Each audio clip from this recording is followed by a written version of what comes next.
پہلے تو میں نے مسلمانوں کے اخلاق سنے تھے، اب تو میں نے دیکھ بھی لیے.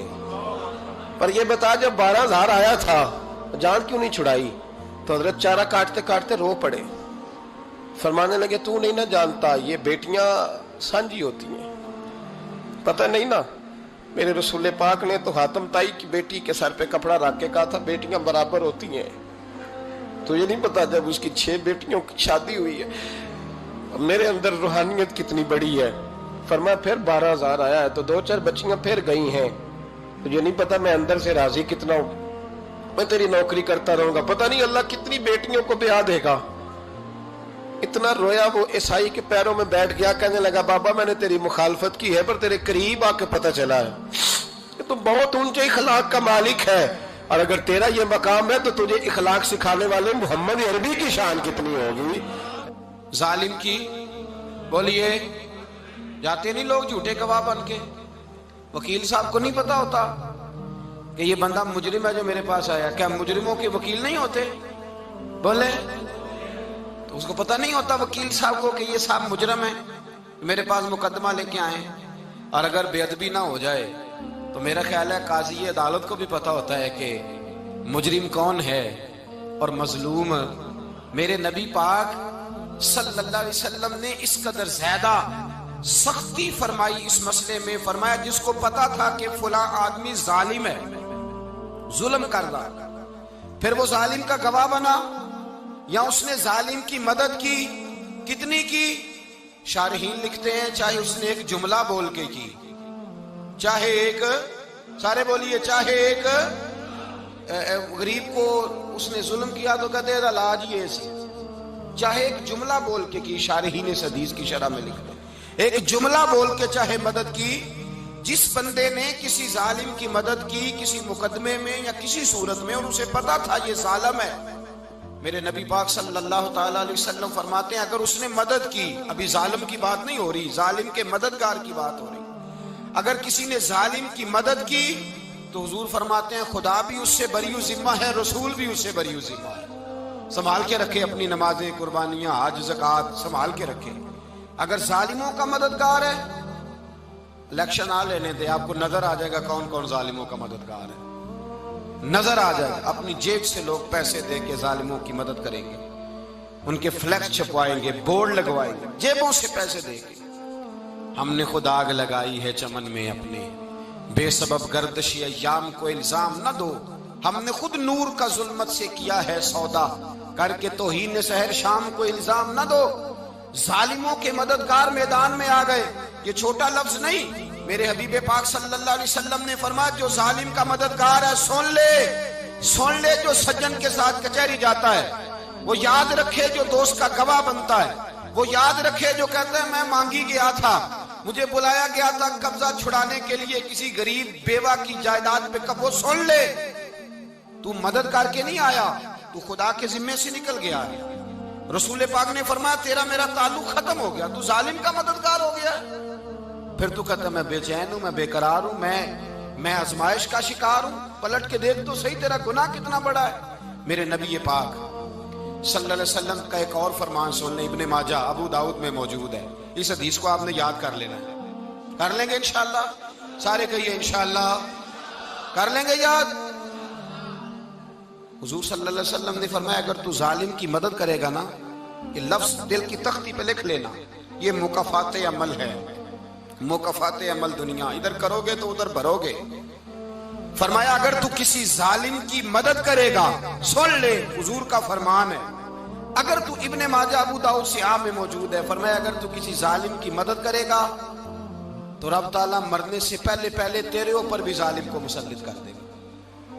تیرے اوپر بھی ایک دفعہ ظلم ضرور ہوگا اگر تو ظالم کی، وہ کسی صورت میں بھی ہو سکتا ہے، کسی صورت میں بھی تیرا بیٹا ہی اٹھ کے ظلم کر دے گا، تو الجھ جائے گا، کسی نہ کسی جگہ تیرے لیے تباہی کا سامان ہوگا، تیرے اوپر ظلم ہوگا، اس لیے کہ تو ظالموں کا مددگار ہے.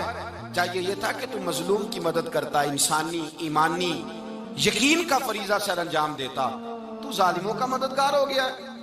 ٹٹول کے دیکھ لیں، رزلٹ نکال کے دیکھ لیں، ہمارے زمانے میں ظالموں کے مددگار زیادہ ہیں. اتنی لمبی زبانیں نکال کے ظالموں کی مدد کرتے ہیں. بڑے بڑے کالم نویس اللہ نے انہیں قدرت دی لکھنے کی، تو اپنا قلم ظالموں کی مدد میں خرچ کرتے ہیں۔ وہ لوگ جن کو اللہ تبارک و تعالیٰ نے قدرت دی، ہمت دی، طاقت دی، کچھ لوگ ان کے حلقہ احباب میں، وہ اپنے لوگوں کو استعمال کر کے ظالموں کی مدد کرتے ہیں، ظالموں کی مدد کرتے ہیں۔ میرے نبی کریم سید عالم نور مجسم صلی اللہ علیہ وسلم نے فرمایا، اگر تو نے ظالم کی مدد کی تو جب تک تو توبہ نہیں کرے گا رب تجھ سے ناراض ہی رہے گا۔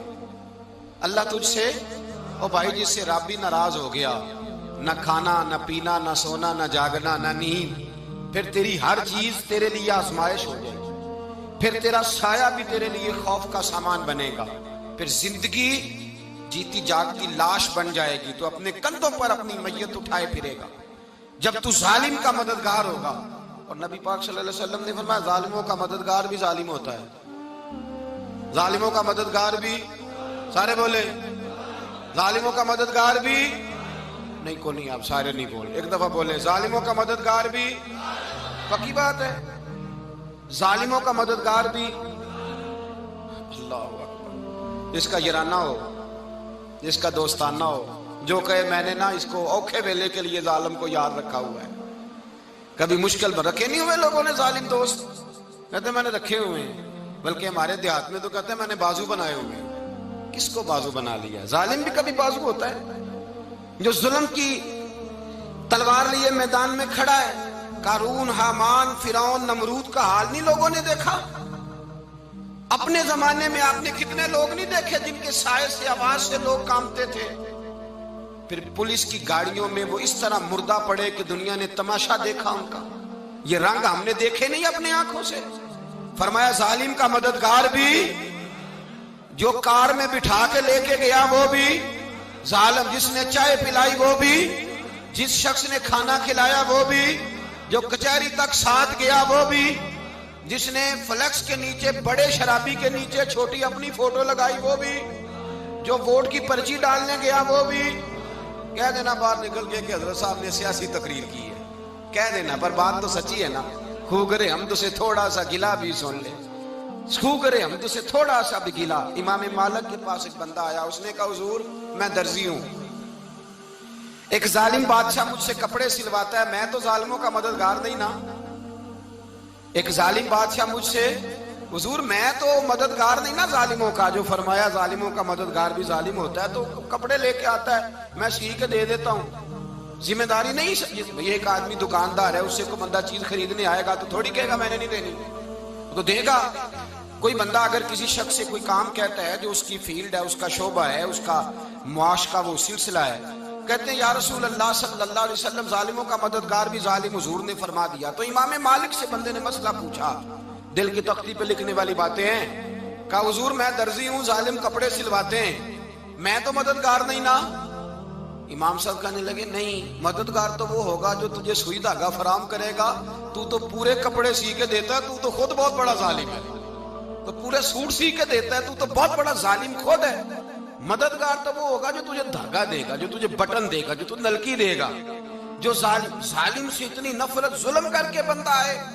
یہاں تو ہمارے زمانے میں ہیرو بن جاتے ہیں لوگ، ظالم ہیرو ہے، لوگ اس سے ڈرتے پھرتے ہیں، گھومتے پھرتے ہیں، اور بہت سارے کم مزاج لوگ اس کے پیچھے ہاتھ باندھ کے پھرتے ہیں۔ ظالموں کی مدد کرنا، ظالموں کے ساتھ رہنا، یہ ظلم ہے، ظلم، یہ زیادتی ہے۔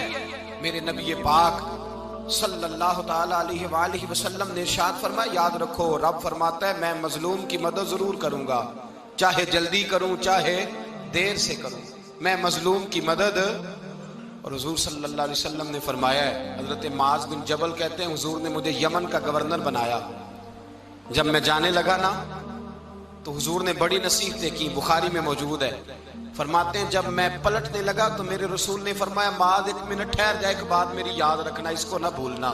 کہا حضور کیا؟ فرمایا دیکھنا کسی پہ ظلم نہ کر بیٹھنا، کہیں تجھ سے زیادتی نہ ہو جائے۔ محبوبہ پھر حضور نے فرمایا سن میرے معاذ، میں تجھے گورنر بنا رہا ہوں، زیادتی نہ کر بیٹھنا۔ یا رسول اللہ صلی اللہ علیہ وسلم کیا ہوتا ہے؟ تو میرے کریم نے فرمایا جب مظلوم دعا کے لیے ہاتھ اٹھاتا ہے تو عرش کا مالک کہتا ہے فرشتوں پیچھے ہٹ جاؤ، عرش کا مالک کہتا ہے فرشتوں پیچھے ہٹ جاؤ۔